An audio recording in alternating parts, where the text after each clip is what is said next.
If you're thinking of hiring someone to help you write a book, the major differences in ghostwriters are important to understand. Hi, I'm Jerry Payne, your confidential ghostwriter, here with a few thoughts on what separates one ghostwriter from another.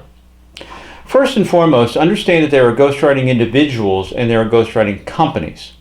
The companies typically have several ghostwriters on staff to write your book, or so they say. Some do. Most actually outsource the work to independent contract writers.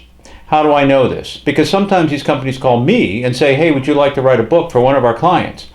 I always decline. I like to work directly with the client, not through a third party. And if you're looking to work with a ghostwriter, you should want to work directly too. If the company can hook you up personally with the writer, then okay. But more often than not, these companies simply delegate your project to some nameless writer somewhere whom you might not even get the chance to talk to personally. You're better off seeking an individual writer. Writing a book is like a partnership. You'll be working closely with this person for several months. You want to make sure it's someone you click with and someone you'll have unimpeded access to. Some ghostwriters are willing to travel to you at their expense to meet you and make sure you get off to a great start on a book. I would highly recommend working with such a ghostwriter.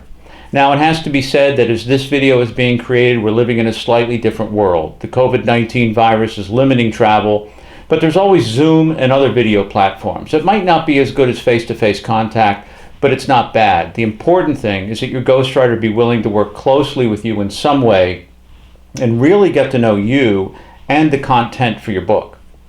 Another major difference in ghostwriters is payment. Some ghostwriters work on estimates, some work hourly, some charge a flat rate. Personally, when I make a major purchase, I like to know going in just what it's going to cost me.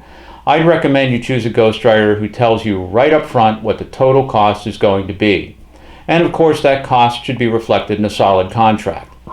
By the way, that firm cost ought to include unlimited revisions to the book until you're satisfied with it. I've seen some ghostwriters that charge extra for revisions or maybe allow just one set or two sets of revisions and then they start charging more. My feeling is that you're paying for a completed book, which to my mind means paying for a book that reflects your vision for the book. The whole book, and that means that every word is important and every word has to be to your satisfaction. The fee ought to be payable in stages too, on a pace that's commensurate with the pace of the writing. Some ghostwriters charge 50% up front. The way I see it, 50% of the book should be written before you have to pay 50% of the fee. Ghostwriters often differ by genre too. We all have a tendency to specialize in particular types of books. If you're looking to write a memoir, find a ghostwriter skilled in writing memoir. If you're looking to write a romance novel, find a ghostwriter skilled in romance novels. In case you're wondering, that probably wouldn't be me. I'm a memoir writer, though I am interested in most nonfiction projects. One important difference these days is how knowledgeable the ghostwriter is with regard to publishing your book. It's great to have a completed manuscript, but what comes after? Try to find a ghostwriter who's experienced in traditional publishing, or, even more important in today's world, a ghostwriter who can take you through the self-publishing process. It can be tricky. The right guide can make sure your book is designed properly and made available to the world on Amazon.com, BarnesandNoble.com, and elsewhere. Of course, a major difference is the amount that ghostwriters charge. To write a complete book, I've seen fees as low as $5,000 and as high as $200,000. Frankly, you're not going to get much at $5,000, but you don't need to spend $200,000 either.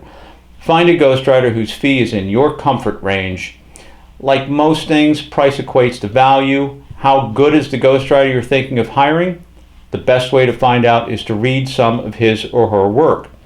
Ghostwriting is a confidential endeavor, but most ghostwriters have at least a few clients who will allow the ghostwriter to share their work.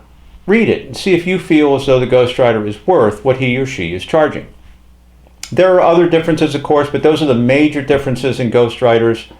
Do your homework, trust your instincts, and choose well. If you'd like more updates and videos from me, make sure you like and subscribe to my channel. As well, feel free to leave a comment or ask any questions, and I will do my best to answer them. I'm Jerry Payne, your confidential ghostwriter, wishing you the best of luck with your book project.